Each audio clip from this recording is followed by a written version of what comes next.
Okay. In an employment relationship, the relationship is principal-agent relationship. The employer is asking you to do something for them. The principal is the employer, the originator of plan and idea, and the agent is the one who actually carries it out, right? This is a problem because the principal and agent may have different desires and incentives and constraints, so that what the principal asks or what the principal wants may not be what the agent wants, even though, this is an employment relationship. Okay. Principal agent problem occurs when workers pursue some of their own objectives, which are in conflict with the goals of the principals, right? I'm the employer. I want you to do the work, right? I want more work done. So my interest is in you doing as much work as you can. But workers have other objectives. Workers are trying to maximize utility, which means some work and some leisure. Okay. Workers can increase leisure by shirking, right, or work less hard.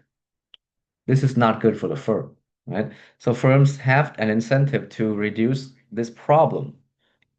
Firms have to align the workers' incentives with their own, right? So one approach to do this, right, is kind of a brute force way, which is to pay for performance, right? The employer wants good performance, so they're going to tie the compensation to that performance. If you do well, you get paid more. And that's the idea. The extreme case of pay for performance is called piece rates. You pay by piece. Uh, you're hired to make needles. So each needle you make, you get paid uh, 50 cents. Yeah? So if a worker decides to work less hard, the consequence is they don't produce as many needles, so they get paid less. Hmm?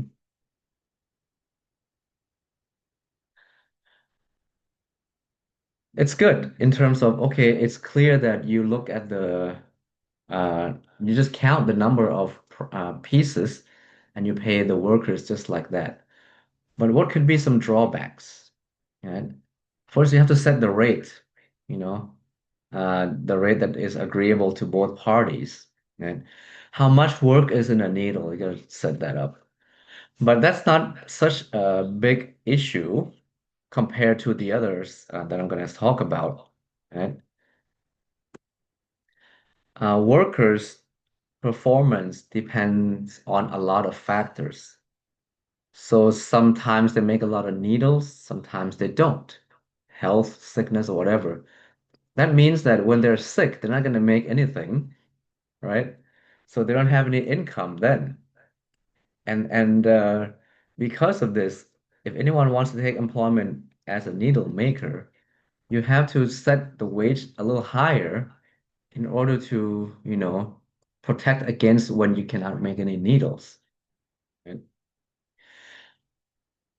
And here's the thing, workers may decrease quality, right? You count the pieces, I'm just gonna make the bare minimum. Okay, quality can fall. And finally, a lot of production in today's society,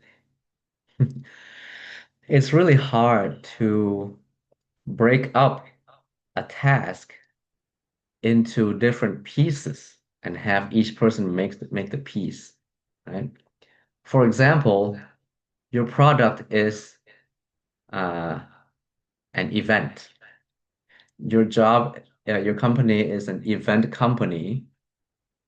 Uh, you have to secure the venue. You have to find the food, find the uh, guests, all that stuff. These are all connected. right? So in this kind of production where teamwork is at play, you can't use piece rates. Okay, so there's a limit to the use of piece rates. It's good in an ideal world, ideal labor economist world, but in reality, work is not separated into pieces like that. So it's limited in real world. Okay. How else might you incentivize performance? Right? There are these things called commissions and royalties. Firms pay sales workers commission based on, so there's going to be a base salary. Yeah, so you get a base salary, and then you get additional uh, income based on how much you produce. Yeah, so piece rates, it's just uh, you get zero or you get based on how much you produce. But in the case of commissions, you're going to get some part, which is just a fixed salary. You get that for just being the worker there, but then you also get extras for uh, how much the company sells, right? You're a salesman, you get commissions for each car that you sell. If you're an artist or author, you get royalties based on the number of books sold, right? So you sign a contract as an author, you sign a contract with the book company, and it's going to say, okay, I'm going to pay you this salary and plus royalties. The more books you sell, the more money you get. This gives you the incentive to write a book that's going to sell. Yeah. There's also more common is raises and promotions. Uh, this is common not just for the authors or salesperson market, but for most employment relationships. We have this. Raises refer to incremental rise in salary, right? So if you talk to your parents or someone you know that work in as an employee, they'll have these annual reviews, right? Annual reviews is going to determine how much more money each year you're going to get. And each year you get this much additional money. Okay, raise. That's called a raise. RAISE, raise. And there's also promotions. Promotions are, we refer to a large jump in your job position, which is associated with a large jump in salary. And so you jump to a new career path, basically. So in the case of companies, you may be just first floor worker, then you're promoted to uh, manager, then you're promoted to district manager, and then maybe you're promoted to division manager, stuff like that. That's called promotion, right? Uh, the worker, if a worker is paid by the hour with no raises, he'll choose this level of leisure and, of course, this level of income. But they can re increase their utility if they work a little less, right? With the same income already offered, right? So, the firm agrees that they're going to pay you this Y, but they don't observe what the worker is doing. So the worker could be taking a lot of leisure while the firm is still paying the same amount, right? Uh, Somewhere here at B.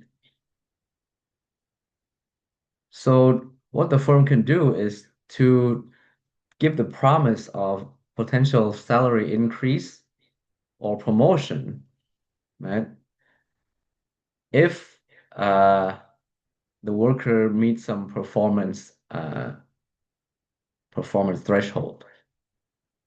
Okay. All right. Next possible scheme is bonuses, at year-end bonuses to motivate, extra effort, right? But for Bonuses, the advantage is that you reward performance, but it's not permanent, right? Whereas raises and promotions, once you give a raise, you cannot take it back. If you raise someone's salary, you cannot cut their salary. It's against the law.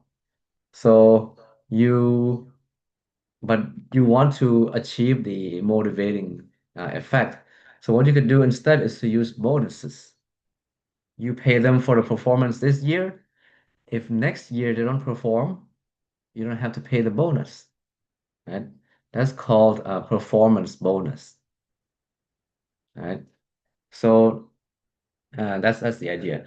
Uh, the difficulty with that is bonuses, especially for personal performance.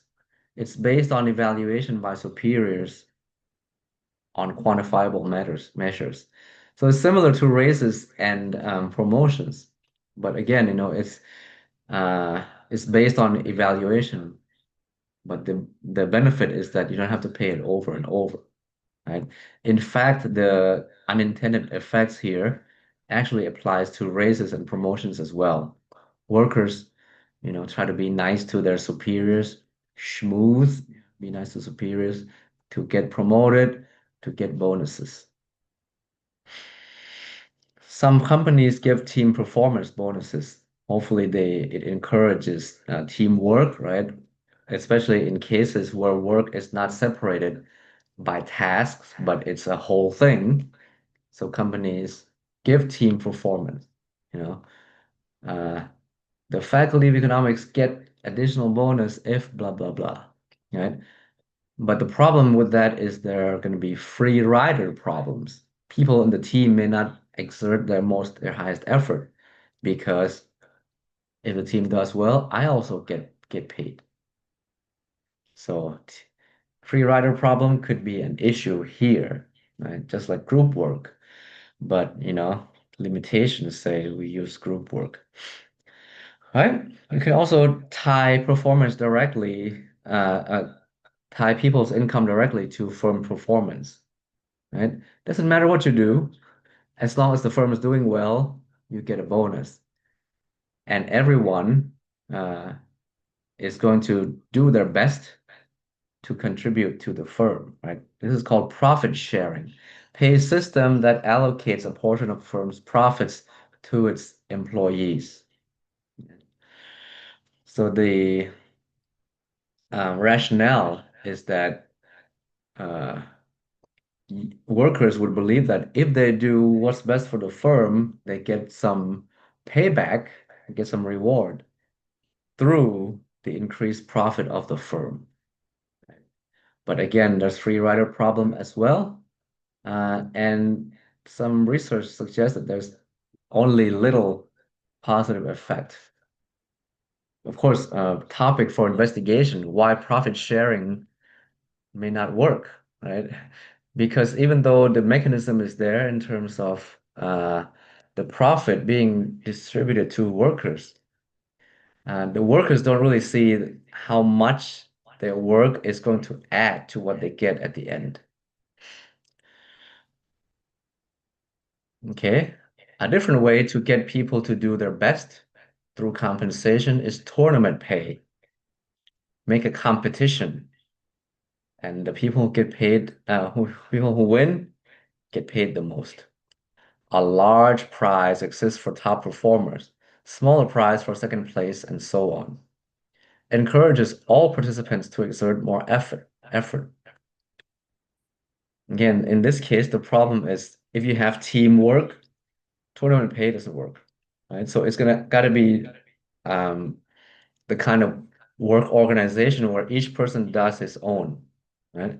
For example, for university teachers, we can have tournament pay based on student evaluations, right?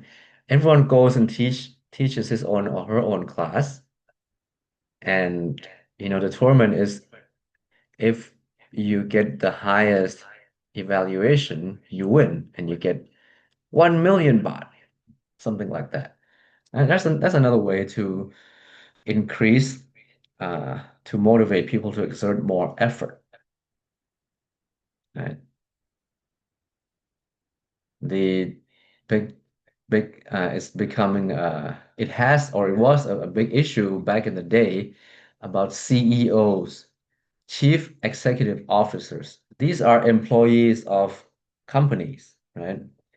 But they're at the top position of the company, right? A lot of times, uh, especially for American firms, these CEOs get paid a lot, and they're paid based on this tournament pay scheme. And people do try to perform their best, right, in order to reach this CEO position. Right? Once you reach CEO position, your pay, your salary jumps like 100 times. And in research has shown that CEOs get paid about, you know, 1,000, 10,000 times what the employees get paid. So you can think about that. Okay, you can read on that on your own. It became a controversial topic, especially during the financial crisis about 10 years ago in the US, while companies are shutting down, laying off workers. CEOs are still making a lot of money. You can search now for Google search for Boeing. It's being under a lot of investigation for its practices, and the CEO gets paid a lot. Okay, that's the end of that one. I'm gonna